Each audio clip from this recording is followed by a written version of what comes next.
Comme le lys parmi les épines, telle est ma bien-aimée parmi les jeunes filles. Cantique des Cantiques 2:2. Si tu es un lys seulement, dit le bien-aimé, tu es à mes yeux un lys parmi les épines. Il voit que la vie divine, sa vie, croit en celle qu'il aime et porte des fruits. L'humilité, la douceur, alors que tant d'autres rachetés continuent de vivre de la vie épineuse de la terre. La vie terrestre ne peut produire que chardon et épines, et sa fin est d'être brûlée. Hébreux 6:8. Au milieu des épines, celle qui vit de sa vie, à lui, est comme un lys, comme le pommier au milieu des arbres de la forêt. Ainsi est mon bien-aimé parmi les fils. Je me suis assise sous son ombrage, son fruit a été doux à mon palais. Cantique des Cantiques 2:3. Elle le compare à un arbre portant du fruit. Son immense joie, elle a trouvé en lui tout ce dont elle avait besoin. Elle a appris à dire notre, nous.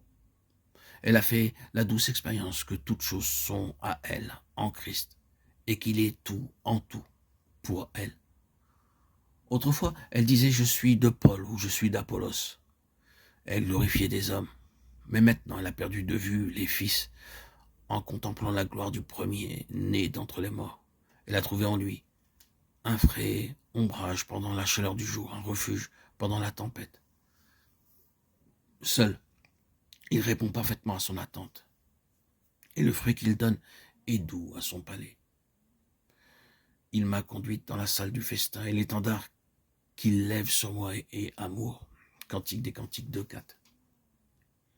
Et tandis que le bien-aimé l'absorbe toute, alors qu'il est devenu son tout, il la conduit dans la salle du festin. Là, il lui donne une extraordinaire révélation de son amour et comme un avant-goût de l'union qu'elle recherche. La révélation spirituelle de Christ dans le cœur est amour.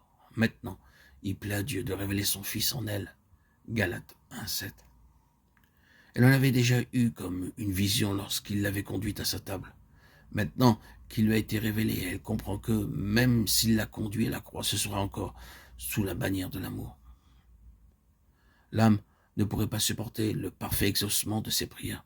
Elle recherche instamment l'union avec le Seigneur ressuscité, sans comprendre ce que cela implique pour des pécheurs rachetés, et qu'elle a besoin d'une préparation et d'être fortifiée avant de le pouvoir l'endurer. « Ranime-moi, fortifie-moi, car je suis malade d'amour », s'écrie-t-elle dans la salle du festin.